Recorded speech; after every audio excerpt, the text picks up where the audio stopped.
한국에서 살자고요? 뉴욕의 화려한 생활을 버리고 어떻게 한국에서 살 수 있죠? 더구나 한국은 분단 국가라 위험하지 않나요? 미국의 한 여성이 눈물을 글썽이며 애원합니다. 남자는 설득하려 애쓰지만 그녀는 단호합니다. 차라리 일본이나 중국이면 그나마 날 것 같아요. 그녀의 한숨에는 한국에 대한 불확실함과 두려움이 고스란히 담겨 있는데요. 과연 그녀의 선택은 무엇일까요? 지금부터 그녀가 한국에서 보낸 놀라운 한 달간의 이야기를 함께 들어보시죠. 영상을 시작하기 전 구독과 좋아요 부탁드립니다. 저는 뉴욕 맨해튼 설러번 로펌에서 일하는 국제 변호사 클레어 앤더슨입니다. 하버드 로스쿨을 졸업하고 최고의 로펌에서 10년 동안 경력을 쌓으며 제 자신에 대한 자부심이 컸었죠. M&A와 국제계약을 주로 담당하면서 바쁜 나날을 보내던 중이었습니다. 1년 전 우리 로펌에 새로 합류한 미국계 한국인 이준호 변호사를 만나면서 제 삶은 더욱 완벽해졌습니다. 처음 그를 봤을 때의 기억이 아직도 생생해요. 보통 동양인 남성들에 대해 특별한 매력을 느끼지 못했었는데 준호는 달랐습니다. 완벽한 수트핏에 깔끔하게 정돈된 머리, 그리고 부드러운 미소까지. 동료들은 한국의 유명 배우 차은우를 닮았다며 은우준이라는 별명까지 지어줬었죠. 흔히들 외모가 뛰어나면 실력은 조금 부족할 거라는 선입견이 있잖아요. 하지만 준호는 그런 편견을 완전히 깨뜨렸습니다. 복잡한 국제계약도 완벽하게 처리하고 여러 나라의 클라이언트들과도 원활하게 소통하는 모습을 보며 자연스럽게 관심이 생겼어요. 특히 이민자 권리 보호에 관한 공익소송에서 그가 보여준 열정적인 모습은 저를 완전히 사로잡았어요. 저는 사실 연애 경험도 많지 않고 업무에만 집중하며 살았던 평범한 사람이었습니다. 그런데 믿기지 않는 일이 일어났어요. 어느 날 준호가 저에게 먼저 다가온 거였죠. 한국에서 자란 부모님의 영향으로 예의 바르고 신중한 그의 모습이 처음부터 눈에 띄었어요. 점심 식사를 같이 하자는 그의 제안으로 우리의 관계는 시작되었습니다. 그날은 정말 잊을 수 없었어요. 커피 한 잔을 마시며 나눈 대화에서 그의 진중함과 따뜻함이 느껴졌습니다. 처음에는 문화적 차이 때문에 심각한 연애는 어렵겠다고 생각했어요. 단순한 연애로만 생각했던 거죠. 하지만 준호는 제가 만난 미국 남자들과는 전혀 달랐습니다. 한국적인 정서와 미국적인 합리성을 동시에 지닌 그의 모습은 정말 매력적이었어요. 섬세하고 배려심 깊은 태도에 점점 더 깊이 빠져들었죠. 서로를 이해하려 노력하는 시간이 쌓이면서 자연스럽게 결혼을 약속하게 되었습니다. 모든 것이 순조로워 보였어요. 결혼 계획을 세우고 우리의 미래를 설계하던 그때 갑자기 청천벽력 같은 소식이 들려왔습니다. 준호가 한국 지사로 4년간 파견된다는 거였어요. 우리의 계획은 완전히 무너졌고 저는 절망적이었습니다. 동료들 사이에서는 좌천이라는 소문까지 돌았죠. 하지만 사실 회사에서는 완벽한 이중 언어 구사 능력을 가진 준호가 한국과 미국을 잇는 가교 역할을 해줄 것이라 기대했던 거였어요. 저는 속상한 마음에 준호에게 회사를 그만두라고 했습니다. 그의 실력이라면 어디서든 인정받을 수 있다고 생각했거든요. 하지만 준호의 제안은 예상 밖이었어요. 저보고 함께 한국으로 가자는 거였죠. 솔직히 저는 완벽한 뉴욕 생활을 포기할 생각이 전혀 없었어요. 이렇게 만족스러운 생활을 두고 한국으로 간다는 건 꿈에도 생각하지 못했던 일이었습니다. 하지만 준호는 이 기회에 한국에서 새로운 삶을 시작하자고 했어요. 어린 시절부터 부모님께 들어온 고국 이야기들이 늘 그의 마음 한켠에 있었다고 해요. 평생에 한 번은 부모님의 나라에서 살아보고 싶다는 그의 말에 마음이 흔들렸습니다. 이런 기회를 놓치고 싶지 않다는 그의 진심 어린 이야기가 제 마음에 와닿았어요. 저는 한동안 필사적으로 반대했어요. 그러자 준호가 타협안을 제시했습니다. 한 달만 한국에서 살아보고 결정하자. 내가 싫다면 바로 뉴욕으로 돌아가겠다고 했어요. 고민 끝에 한 달 휴가를 내고 한국행을 결정했습니다. 속으로는 그래, 한 달 동안 한국 여행이나 실컷 하다 오자라는 생각이었어요. 인천행 비행기에 오르면서도 마음 한켠에는 불안감이 있었습니다. 미지의 나라에서 보낼 한 달이 걱정되기도 했죠. 하지만 이 선택이 제 인생을 얼마나 크게 바꿔놓을지는 그때는 전혀 알지 못했어요. 비행기 창 밖으로 펼쳐진 구름을 바라보며 저는 이 모험 같은 여정이 어떤 결말을 맺게 될지 상상조차 할 수 없었습니다. 비행기에서 내린 후 저는 준호와 함께 인천공항 리무진 버스에 올랐습니다. 회사에서 제공하는 서울의 아파트로 가는 길이었어요. 피곤했지만 창밖의 풍경이 궁금해 계속 밖을 바라보고 있었죠. 제 옆에서 준호는 바쁘게 핸드폰을 만지작거리고 있었어요. 알고 보니 한국에서 사용할 새로운 휴대폰을 개통하고 이것저것 필요한 앱을 설치하느라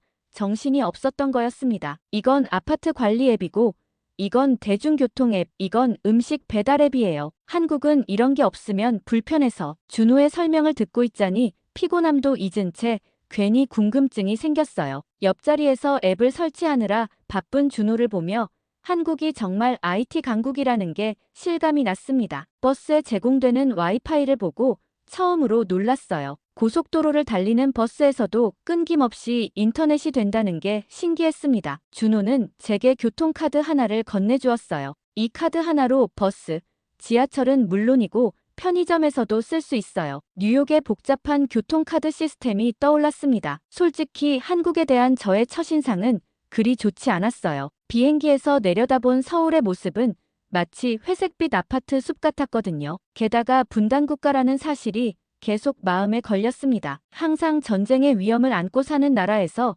어떻게 편히 지낼 수 있을까 걱정이 되었어요. 창밖으로 보이는 서울의 풍경은 제가 상상했던 것과는 달랐습니다. 아파트들이 질서정연하게 늘어서 있었고 그 사이사이로 공원과 녹지가 잘 조성되어 있었어요. 특히 한강변을 따라 이어진 자전거 도로와 산책로는 도시와 자연이 공존하는 모습을 보여주었죠. 뉴욕에서는 넓은 잔디밭이 있는 2층 주택에 살았기에 한국의 아파트 문화가 낯설게 느껴졌어요. 똑같이 생긴 아파트들이 마치 닭장처럼 보였달까요? 하지만 버스를 타고 가면서 그런 생각이 조금씩 바뀌기 시작했습니다. 도시를 지나는 동안 사람들의 표정도 유심히 살펴보았어요. 분단국가에 살면서 늘 불안해할 거라고 생각했는데 의외로 여유롭고 평화로워 보였습니다. 카페에서 책을 읽는 사람들, 공원에서 운동하는 사람들, 거리를 걸으며 이야기꽃을 피우는 연인들까지 밤이 되었는데도 거리는 여전히 활기찼어요. 가끔 한국을 여행 갔다 온 친구들이 한국의 밤문화에 대해 이야기해줬지만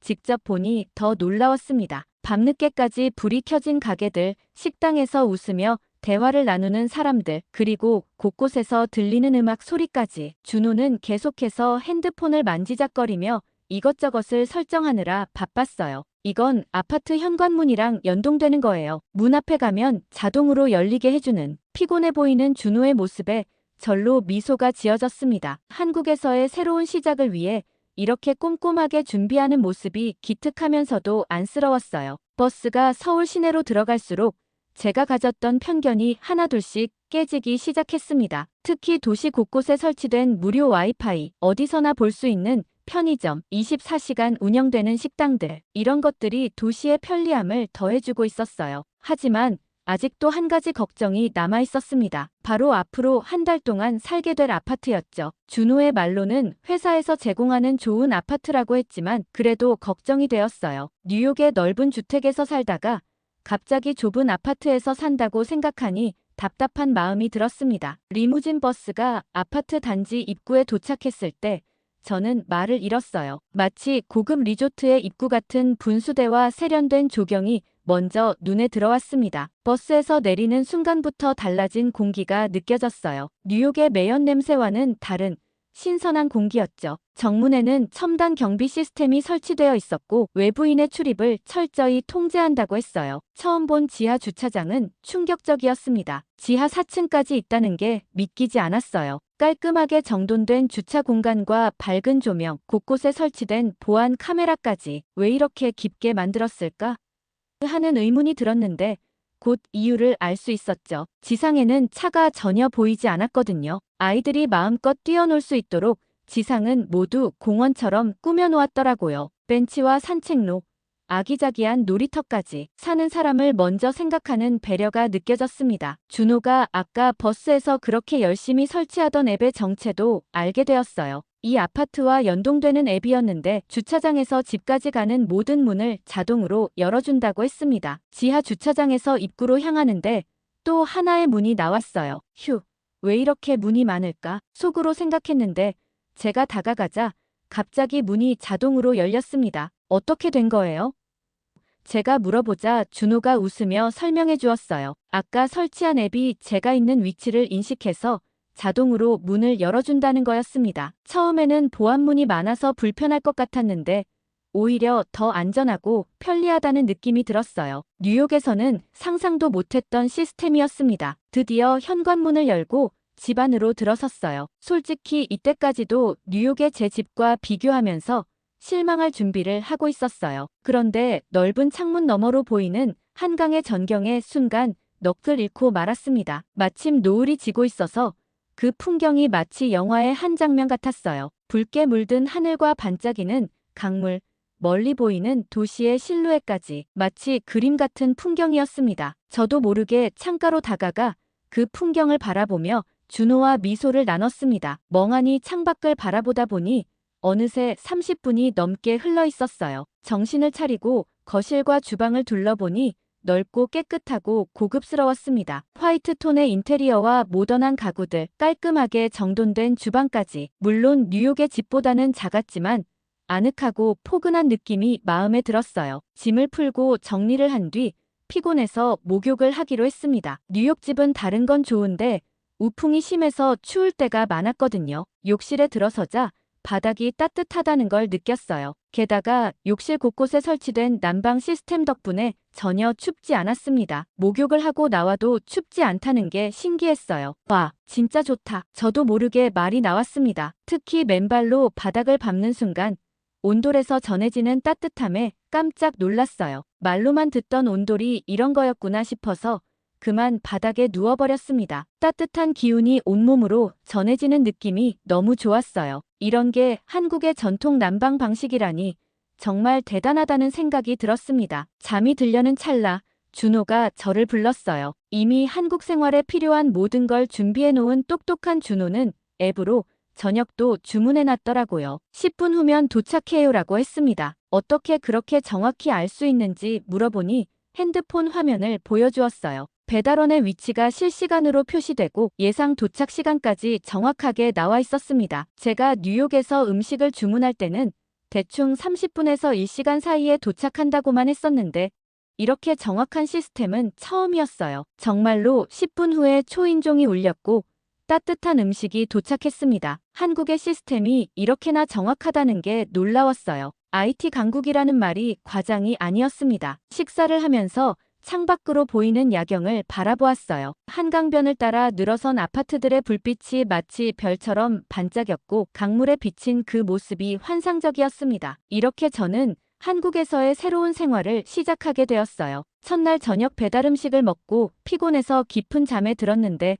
다음날 아침에 눈을 뜨자마자 또 한 번 놀라운 경험을 하게 되었어요. 아파트 단지 내 커뮤니티 센터에서 맞이한 첫 아침이 아직도 기억에 선명해요. 1층 로비에서 오늘의 조식 메뉴를 보았는데 식사와 커피를 즐길 수 있는 공간이 있다는 게 새로웠습니다. 사실 전 아침잠이 많아서 출근할 때 식사를 거르는 경우가 많았거든요. 요리하기도 귀찮았고요. 여행 가는 이유가 호텔 조식을 먹으러 간다는 우스갯소리가 있을 정도로 전 조식을 좋아하는데 아파트에서 이런 공간을 제공한다는 게 신기했어요. 커뮤니티 센터의 피트니스 시설을 보고 또 한 번 놀랐습니다. 준호 말로는 이런 헬스장이 요즘 아파트의 기본 시설이라고 하더라고요. 러닝머신과 기본적인 웨이트 기구들이 깔끔하게 정돈되어 있었고 특히 마음에 든 건 제가 좋아하는 필라테스와 요가 수업도 있다는 거였어요. 뉴욕에서는 매번 피트니스 센터까지 20분을 걸어가야 했는데 이제는 엘리베이터만 타고 내려가면 되니 얼마나 편한지 몰라요. 아침 일찍 헬스장에 나와보니 이미 여러 주민들이 운동을 하고 계셨어요. 한 할머니께서는 영어로 인사를 건네시더니 운동시설에 대해 설명해 주시기도 했습니다. 도서관도 인상적이었어요. 큰 규모는 아니었지만 조용히 책을 읽거나 간단한 업무를 볼 수 있는 공간이 잘 꾸며져 있었습니다. 창가에 놓인 테이블에서는 노트북을 펴고 일하는 사람들도 보였고 한쪽에는 아이들을 위한 작은 독서 공간도 있었죠. 책장에는 영어 원서도 꽤 있어서 반가웠어요. 수영장은 정말 기대하지 않았던 시설이었습니다. 실내 수영장이 있는 아파트가 흔하지는 않다고 하지만 우리 아파트는 마침 그런 시설을 갖추고 있었거든요. 25m 길이의 수영장은 본격적인 수영을 하기에도 충분했고 탈의실과 샤워 시설도 깔끔했어요. 아침 수영을 마치고 나오면서 만난 이웃분이 수영 동호회가 있다며 함께 하자고 권하시기도 했습니다. 단지 내 산책로는 또 다른 매력이었어요. 아침 저녁으로 산책하는 주민들이 많았는데 특히 저녁 시간대가 인상적이었습니다. 뉴욕에서는 해가 지면 되도록 혼자 걷는 것을 피했는데 이곳에서는 늦은 시간에도 안전하게 산책을 즐길 수 있었어요. 중간중간 놓인 벤치에서는 이웃들이 삼삼오오 모여 이야기를 나누고 있었고 강아지를 산책시키는 사람들도 많았습니다. 특히 마음에 든 건 차가 다니지 않는 지상 공간이었어요. 모든 차량은 지하 주차장을 이용하기 때문에 아이들이 안전하게 뛰어놀 수 있었거든요. 주말에는 아이들이 자전거를 타고 돌아다니고 가족들이 돗자리를 펴고 앉아 도시락을 먹는 모습도 볼 수 있었습니다. 이웃들과의 교류도 자연스럽게 이루어졌어요. 엘리베이터에서 마주치면 서로 인사를 나누고 운동할 때도 간단한 대화를 나눌 수 있었죠. 그리고 한국은 관리실 직원분들의 친절함이 유독 크게 느껴졌어요. 뉴욕에서는 관리인과 마주치는 것조차 어색했는데 여기서는 택배를 받을 때마다 반갑게 인사를 해주시고 모르는 게 있으면 친절하게 설명해 주셨습니다. 준호가 본격적으로 출근하기 전 이틀 동안 우리는 아파트 단지 안에서 시간을 보냈어요. 남산과 인사동을 가보자는 제안도 있었지만 새로운 환경에 적응하느라 피곤해서 근처만 둘러보았죠. 아침에는 수영이나 요가로 하루를 시작하고 오후에는 도서관에서 책을 읽거나 산책을 하면서 시간을 보냈습니다. 처음에 닭장 같은 아파트라고 생각했던 제 편견이 부끄러워졌어요. 한국의 아파트는 단순한 주거 공간이 아니라 실용성과 커뮤니티가 잘 어우러진 생활 공간이었거든요. 출퇴근 시간을 아끼고 편하게 운동할 수 있는 환경, 이웃들과 자연스럽게 교류할 수 있는 공간, 이런 것들이 새롭게 다가왔습니다. 그리고 이런 편리한 시설들보다 더 놀라웠던 건 모든 공간이 깔끔하게 관리되고 있다는 거였어요. 매일 아침 청소하시는 분들의 모습을 볼 수 있었고 고장난 시설은 바로 수리가 되었죠. 작은 꽃밭 하나까지 정성껏 가꾸는 모습을 보면서 한국의 아파트 문화가 얼마나 체계적이고 실용적인지 알 수 있었죠. 우리 회사가 이런 좋은 아파트를 제공해준다는 사실이 새삼 감사하게 느껴졌어요. 며칠간 아파트에만 있었더니 이제는 서울이 너무 궁금해졌습니다. 그래서 준호가 출근하는 아침, 저도 함께 나섰습니다. 새로운 도시를 구경할 생각에 설레면서도 한편으로는 약간 긴장됐어요. 몇 년 전 중국에서의 경험이 떠올랐거든요. 시끄럽고 혼잡했던 거리, 불편했던 공공시설들. 아시아의 다른 도시도 비슷하지 않을까 생각했는데 제 예상은 완전히 빗나갔습니다. 지하철 안은 출근 시간이라 정말 사람이 많았어요. 이렇게 많은 사람들이 있는데도 마치 선으로 그은 것처럼 질서정연하게 사람들이 움직이는 모습이 신기했습니다. 더 놀라운 건 지하철 안의 분위기였습니다. 대부분의 사람들이 조용히 핸드폰을 보거나 음악을 듣고 있었죠. 준호의 새 출발을 응원하기 위해 저는 회사 앞까지 데려다주고